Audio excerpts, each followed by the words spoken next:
Hello, hi everyone. Today I'd like to share, let's say, how to create a project in Vivado so that you can implement your circuit, let's say, on an FPGA board. So let's start. Let me share my screen. Okay.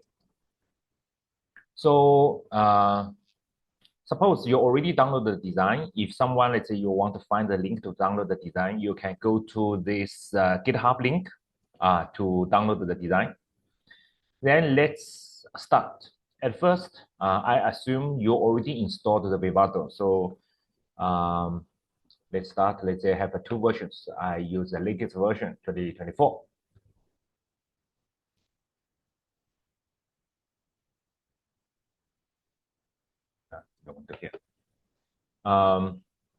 This software is very bulky. We have to wait for a while. Yeah. So I believe the CPU is very busy to launch. Okay, so before that, I just share, let's say we have some information here. So later for this this design, we have this kind of input signals. Actually, output signal just AD is easy to see. So let's start. So here, let's say, let's create a new project file, project new. You need to specify a location.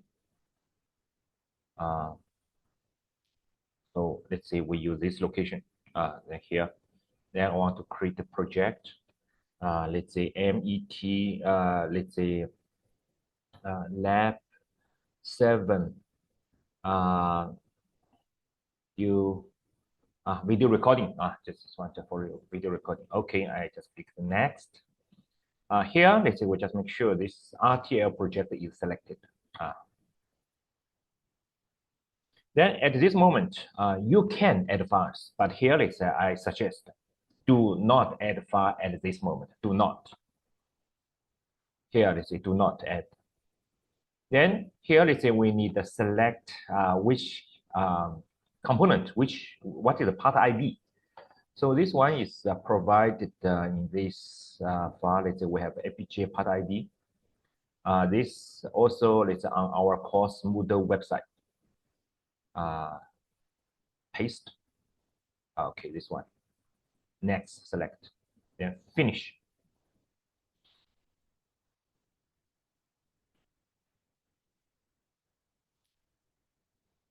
So at this moment, an empty project has been created. Then we need to add a source code, right? So here is a source code. Let's say this source code, the whole directory you copy. Let's say copy, then come to your project directory.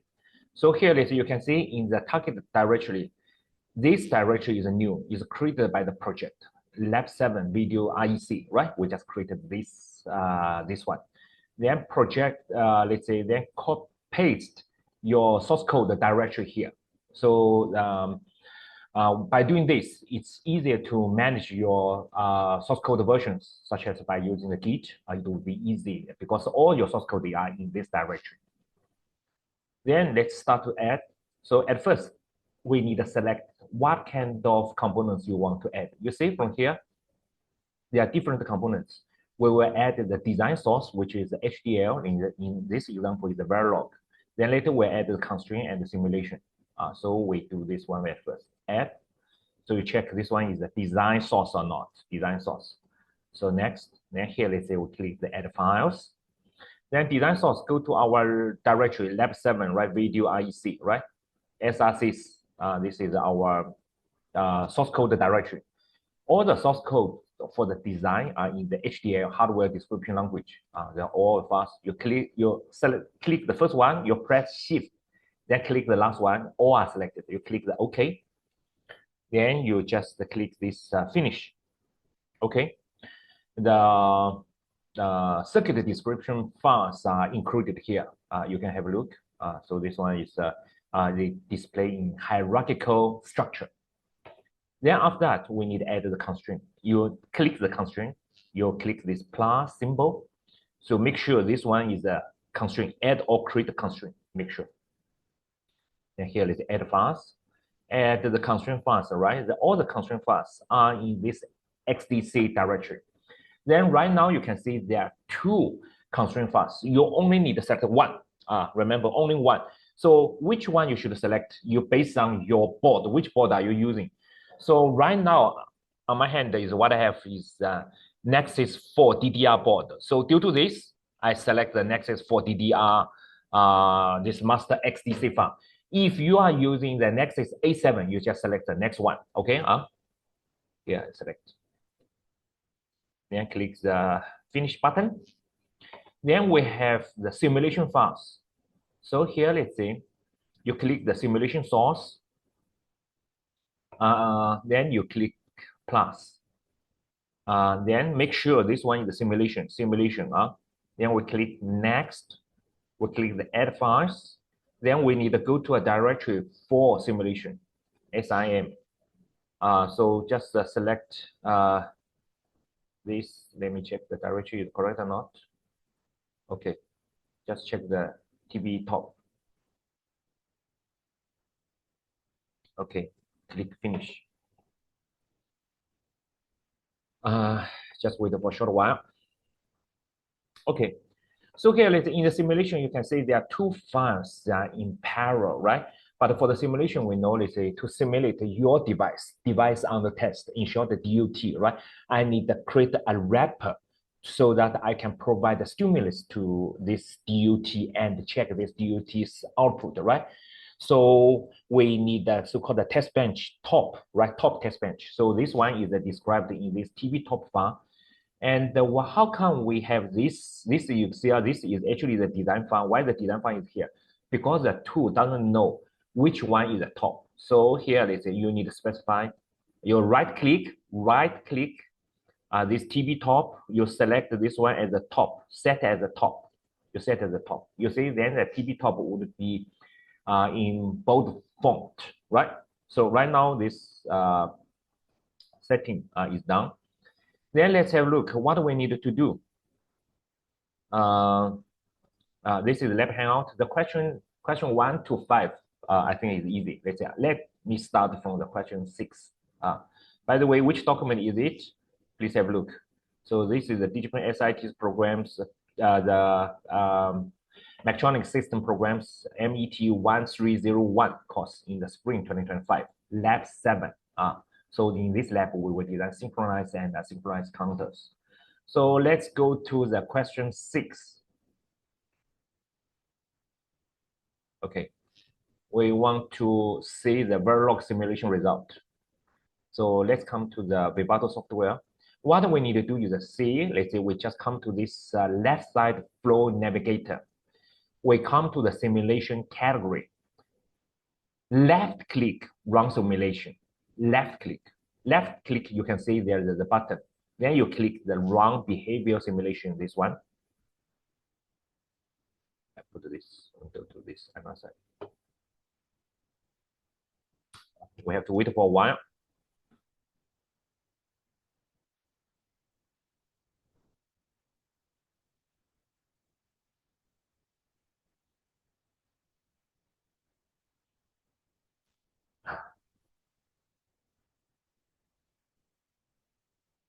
Okay.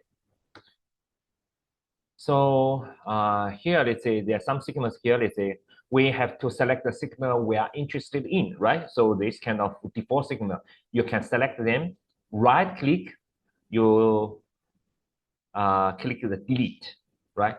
Then come to this left side of the scope of the testing, right? The top module is called the TB top. Then here, let's say inside, let's say we have one AAU module. So this is, let's say, our interest, right? So we selected the AAU module. Then you click the first signal, you press shift, then click the last signal. So it means we select all signal. Then we right click. Then we add to waveform the wave window, right? So all the signals are shown here. Then this one is I recommend that you press Ctrl S to save this configuration. This one is just to save the configuration. You can go to your SRC, your SIM. You can overwrite this one. So this one doesn't matter. You press OK to overwrite that. Then you click yes. This one is we add this configuration to our project, right? Okay. Then we click this one, let's say to restart our simulation. Restart. Then we click this one to say run. Because this design is very simple, the simulation also would be very short. So from here, this console, so we can see if simulation pass, we can see this happy face. We can see the happy face. So let's have a look at the waveform. We'll click this one. Because there are many signals, I recommend that you can maximize your window. Then here, let's say in this black area, you right click, we have this window, then we click the full view. So there's a full view of the simulation. So this one just like oscilloscope or logic analyzer. So you can zoom in. How to zoom in? Your left click, then drag. Left click, then drag. So let's say here, let's say we can zoom in to see. So for this kind of signals, let's say as the description here, let's say focus on these several input signals. Actually, for the AAU, we just use these several signals. So here, let's say we can see we have AAU control. This one indicates this operation, AAU operation is to do the addition or subtraction, right? And then we have two operands, data in 0 and data in 1. Actually, they are from the boards, some switch bits. You can see is from the bottom switch bit 5 to 0 is for data 0, and the bit 11 to 6 is for the data 1. So let's have a look. So because the data in and the data in 0 and data in 1 are input signals, they're important, right? I can right click, then I can select the signal color. I can, okay, give highlight as the yellow. Okay, this is important. I want to see that. And the AU control also very important. It indicates what kind of operation you want to do. Let's say I set the pink color and the AU result. So this is the result. Okay, this one is also important. Let me give the color aqua color. Then here, let's zoom in to see some of the operation to see whether the operation is correct or not. So this pink color indicates this is what kind of operation is it? Let's say for this one is a 0, so it means that we want to do the addition. So the addition, let's say two operands. One is, let's say, for example, here, one is a 3, one is a 0, right? So the result will be updated in the next clock cycle's rising edge because output is clocked or output is from flip-flops, right? We know the flip-flop, the output only will be updated at either rising edge, clock rising edge, or clock falling edge, right? For this design, we use the clock rising edge, right? So here, let's say output is updated. And in this, let's say then later for the this AU control signal is changed. This one is minus. So this one is as shown here, let's say for the subtraction is data 0 minus data 1. So in this case, the 3 minus 0, so result is the same. So still 3. Then let's zoom out. So actually zoom out, let's say I can press the control and the score. You press score my mouse wheel. So let's let's have a look at the signals. So maybe let's say I use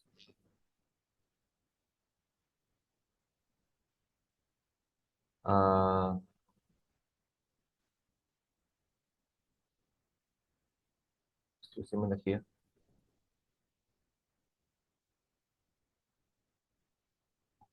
Okay.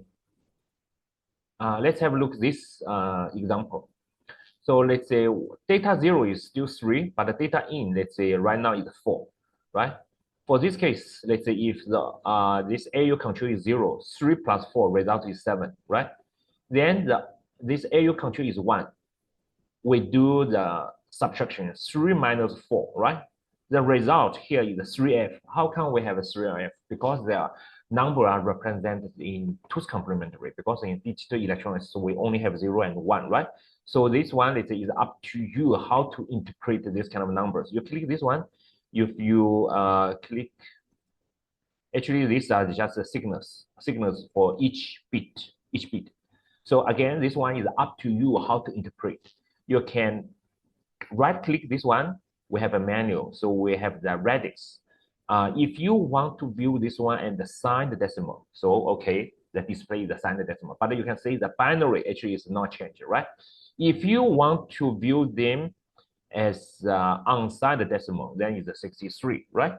So for this case, since you see the bit width, each bit is just only we have 6 bits. And we know, let's say for this one, is we have addition and subtraction. We have to view all the numbers as the signed number. So you can select this one to the signed decimal. So it's the -1 is correct. Or if you want to see the real binary, then we can show that that's hex format.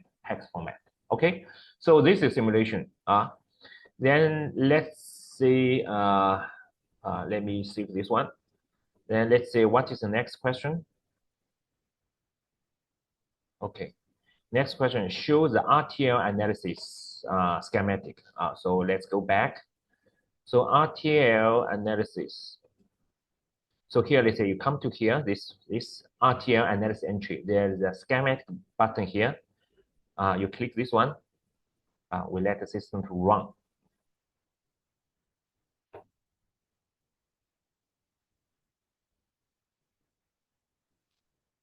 We have to wait for a while. Yeah. This design is very simple, but this tool still needs some time to handle it. By the way, all the display will be shown on the either LED or the 7-segment LED. The first LED is just normal LED, just 1 bit. 7-segment LED will display numbers in hex format. So let's wait for a while.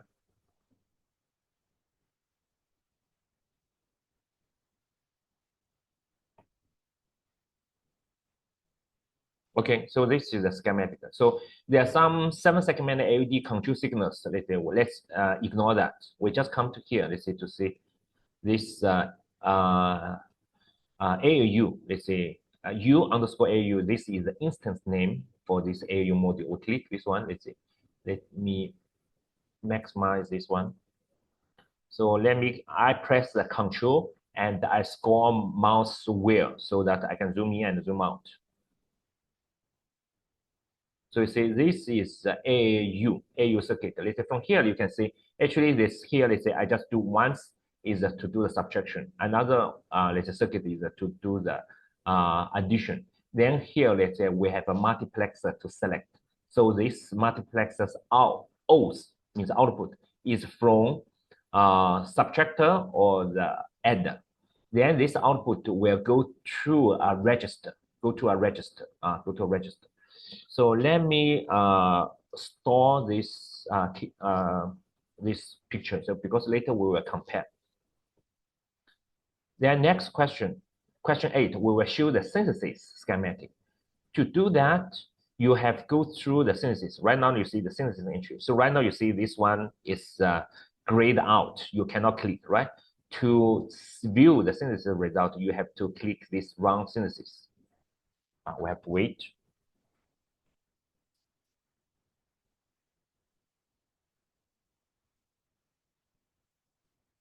You see for this Windows top right, so it shows the status. A small circle is spinning.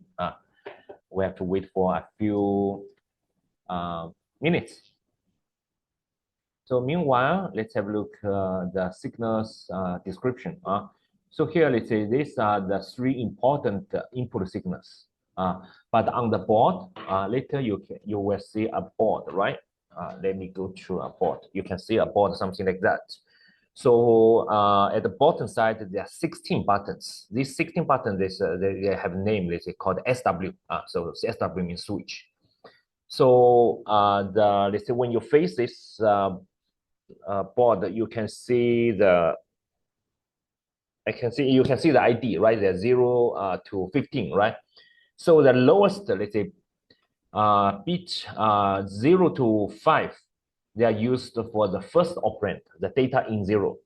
The next 6, bit 6 to 11, they are used to specify the data in 1, the second operand, right? And the last 4 bits here, they are used to specify the ALU control.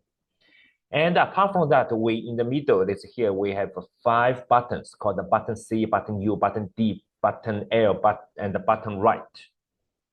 Button right is not introduced here. So, but here in this example, let's say you can use the button C, button U, button D. So button C will display a fixed pattern, yeah. And button C, button U, and button D will adjust this 7-segment LED's reflection rate. So for this button D, if you keep pressing, you can see the 7-segment reflection rate is slower and slower. So that right now you can see the LEDs will be light up one by one, right? So actually, this 7-segment LED is controlled in this way. We light up this each digit one by one. But if we increase the reflection rate, you can see when the reflection fast enough, so it looks like they are always on, right? So right now you can see from the top right, the synthesis complete. Then we can have a look. So okay, this one is we can click these options. We can click this schematic here.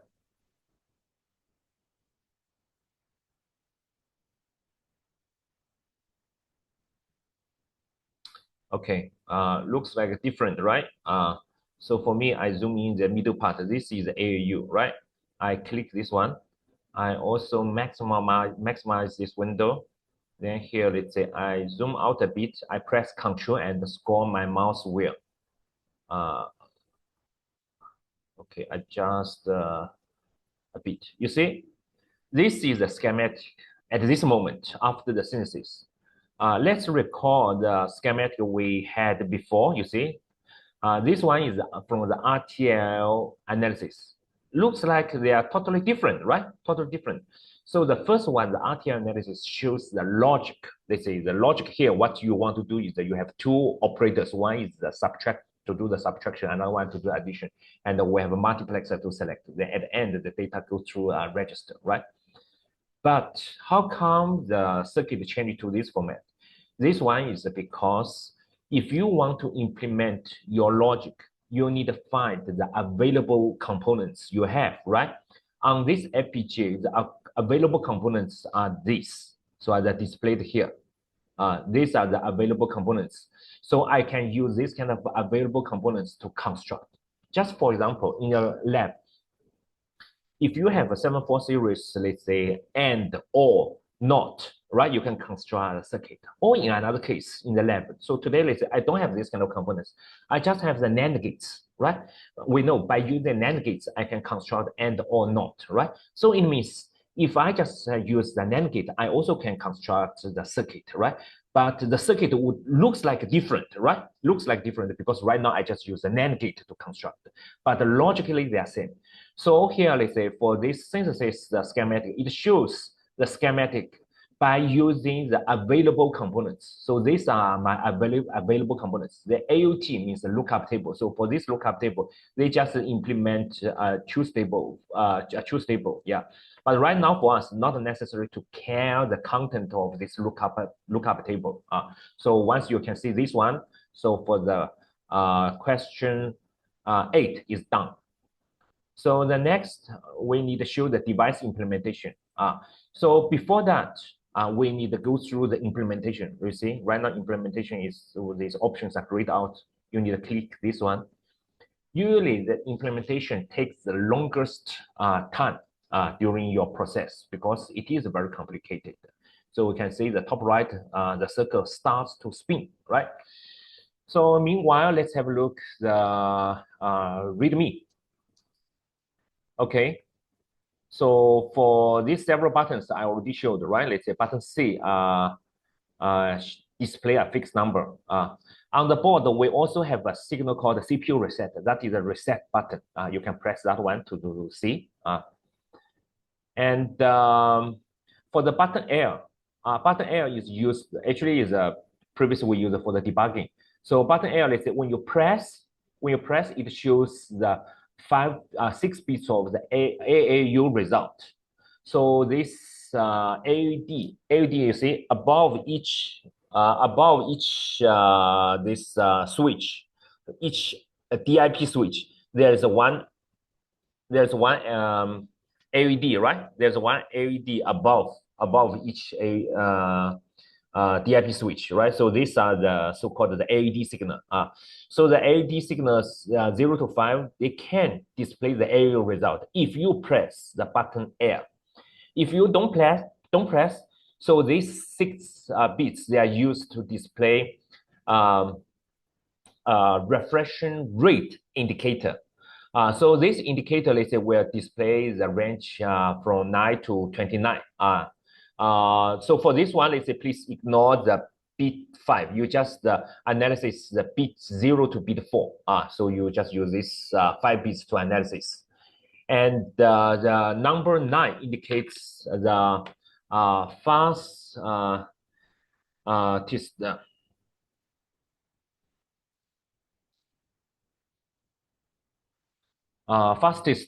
reflection rate, while 29 indicates the slowest reflection rate. So if someone, let's say, if you're not a DigiPen SID student, but you are interested in this design, please come to here to download this design. So this one is just like a kind of a Hello World version. But suppose you have this board, you have this board. But without this board, you still can do the simulation. You can do, let's say, many study. You can study quite a lot. So right now you can see the at back end side, the design is still running. Right, design is still running. So let me resume the window. So at any time you want to go back to your source code, you can click, let's say here, the source, or sometimes the source, this tab is hidden. You can activate this one by here. Let's say from window, you can click the source. So the source tab will appear. So let's wait for a while.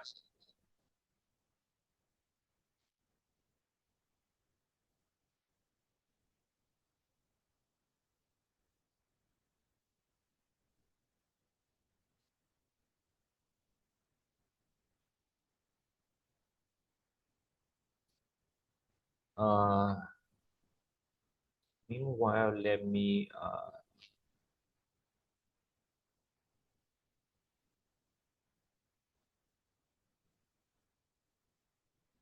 we have to wait for a while.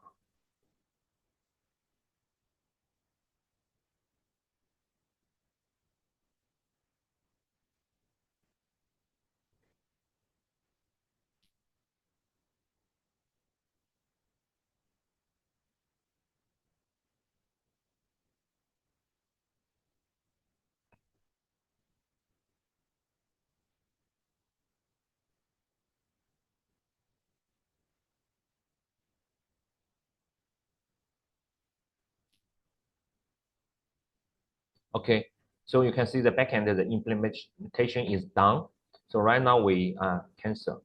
Then here, let's say, based on the requirement, right? Based on the lab handout, we need to do the question 9, right? Show the device implementation. We go to the menu and select the device. So from the Windows, the menu from the menu, we select the Windows. We select the device.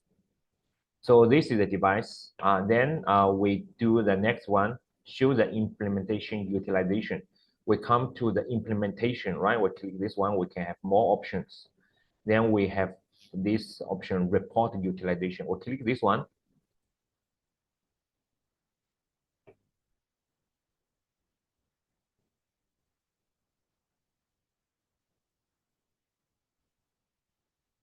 We click OK to report. So this is the utilization results. So for this FPGA, we are using, which FPGA? This FPGA, this one is from Xilinx. So right now is under the name of AMD. So here, let's say for the AAU module, let's say I use 11 so-called the slice AUT or 11 slices. And for the 7-segment AED display part, I use 42 slices. For this one, let's say 7-segment is more complicated than this AAU, right? Totally, I use 53 slices, right? And this one shows number of registers I've used, number of multiplexers I use, yeah. And so usually most important thing is the slice AUT. How many this kind of AUT means the lookup table. How many lookup table I have? For this FPGA, I have 63,400 AUTs, right? So right now from this number, you can see I just use a small percentage of the resource. How small is it? Let's go back to here. You can see this highlighted the lookup table are in use. So here is you just drag, you can zoom in. So what's inside? So this one, let's say you can see the back end, let's say there's blue grid. So the blue grid indicates the so-called 1CLB, configurable logical block. So you can see this is a kind of unit or basic unit of this reconfigurable circuit. So in each CLB, there are 2 slices. You can see these slice, this. Because there are many these kind of components, they are placed in 2D array, right? So they have X is one direction, X coordinates, Y coordinates. So based on the coordinates, they can specify there's an ID for them. So this one is lookup table, right? We say lookup table, let's say, actually is just a memory. We use memory to implement that. And for this kind of lookup table, we have 6 inputs, right? 6 inputs. So for the 6 inputs lookup table, the number of addresses we can use is 2 power 6, which is 64, right? So in this example, let's say the 6 input is not in use, but this one is for this example. So here, let's say we can see, here, let's say we have multiplexers, and we have some common logic gates here. And then at the end, there are some flip-flops. So in this case, this flip-flop is in use, while the grid one are not in use.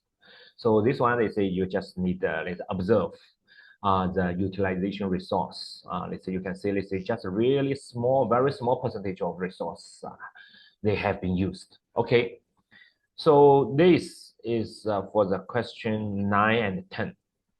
Then 11, let's say we need to show the addition and the subtraction operations on the board, right? Then how to do that? So let's say, so at this moment, I haven't, let's say I know I don't need to use the board, but from this step 11, let's say we have to use the board. So to do that, let's say I need program this board, right? So I need to download this kind of configuration stuff to the board. So what I need to do, I need to click this one, generate the bit string. Bit string, you can think it's just like a machine code for the programming. Machine code, we need to wait for a while. So we expect this circle spins. So bit string generation usually is okay. It will not be too long. Usually the longest procedure is the implementation. So we have to wait for a while. Okay. So again, if you are not a DigiPen student, you still want to see the source code, please come to this link from the GitHub to search, to find. Let's wait for a while. So the board side, so right now, let me put the screen lower. Let me power off. Be careful, there's a power button. So before using, so please make sure the power configuration is correct. For this board, there are several power configuration options. For this one, you can see we use a USB to power it. So you need to set the jumper correctly. You need to read the manual. So right now I just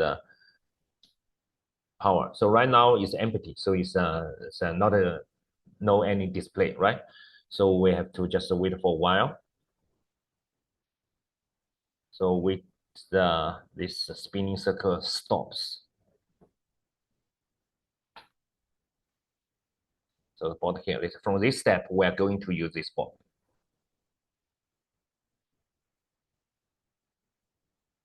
Have to wait.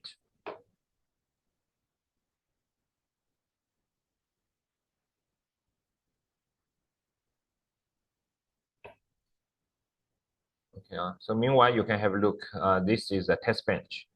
Test bench actually just provide the stimulus to this DUT. Okay, this one is done. Then let's have a look. So this one is done. So that we have this kind of option, the bottom left. So we click the open target. Your left click, then click the auto connect.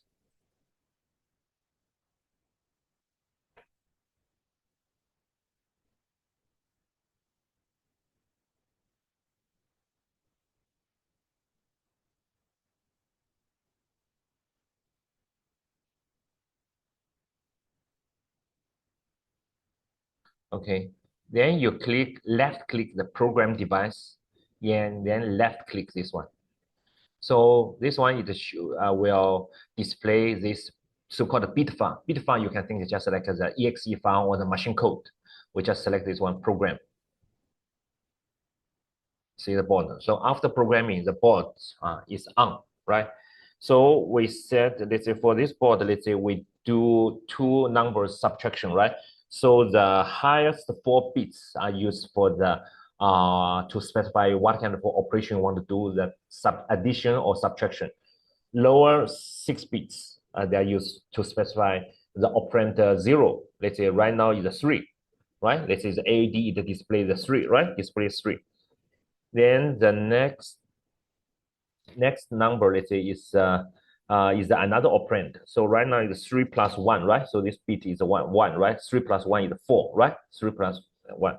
3 plus 1 is 4. So right now I change the operation to subtraction.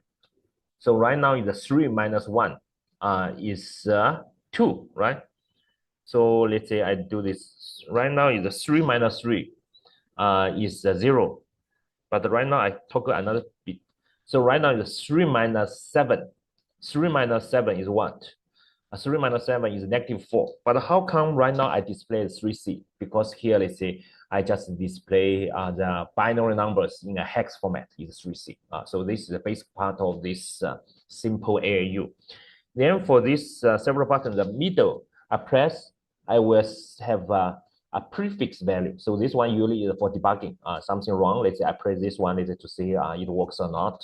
At least AED works or not. And the button up and the button down, right? I said I press the button down. You can see the refresh rate is slower and slower, slower and slower, slower and slower. Then you can increase. So that's it. Let's say for this lab 7.